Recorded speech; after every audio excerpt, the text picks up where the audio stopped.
हमें उन 14 चीजों से,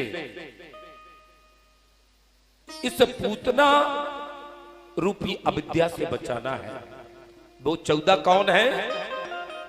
5 ज्ञानेंद्रिया, 5 कर्मेंद्रिया, मन, बुद्धि, चित्त और अहंकार। इन 14 चीजों को यदि चाहते हो कि पूतना जैसी अपवित्रता हमारे ऊपर आक्रमण ना करे, तो अपनी 14 जगह को सुरक्षित कर लो।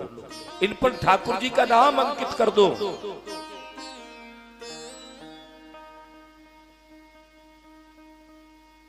यदि आपके मन, बुद्धि, चित्त और अहंकार, ज्ञानेंद्रिय और कर्मेंद्रियों पर ठाकुर जी का नाम लिखा होगा, ठाकुर जी का भाव होगा, तो फिर पूतना आप पर आक्रमण नहीं कर पाएगी। ठाकुर जी का नाम तो ऐसा है,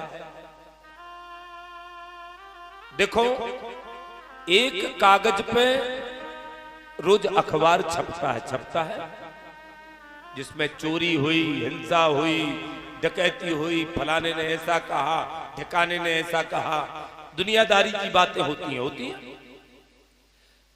उस अखबार की कीमत केवल एक दिन होती है और पढ़ने के बाद कोई समोसे वाला उसमें समोसा बेचता है और पोंछा तक लगा देते हैं, लोग फेंक देते हैं, किसी काम का नहीं रहता। लेकिन उसी एक कागज पर गीता लिख दी जाए, रामचरितमानस लिख जाए, भागवत लिख जाए, तो वो सैकड़ों वर्ष पूजा और आरती होती है। ये है भगवान के नाम का प्रभाव। एक पत्थर व्यक्ति लाता है और उसको मूर्ति के रूप में तराशता है। अगर वो पत्थर बीच में टूट गया तो कारीगर उठा करके फेंक देता है उसको। और कहां फेंकता है? निष्प्रयोज होकर के फेंक देता है। ये किसी काम का नहीं है।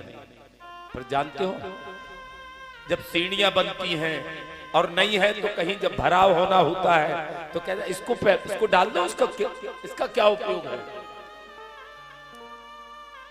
और फिर उस पत्थर को हजारों लोग रौंदते हैं, लेकिन एक पत्थर मूर्तिकार के तराशने पर अगर अपनी साधना में तल्लीन रहता है तो वही पत्थर पर मूर्ति बन जाती है। और मूर्ति हो जाने के बाद उसकी प्राण प्रतिष्ठा होती है, और प्रतिष्ठा होने के बाद जन्म जन्मांतरों तक उसकी पूजा होती है। पदार्थ वही है, लेकिन परिस्थिति से परिणाम बदल जाते हैं।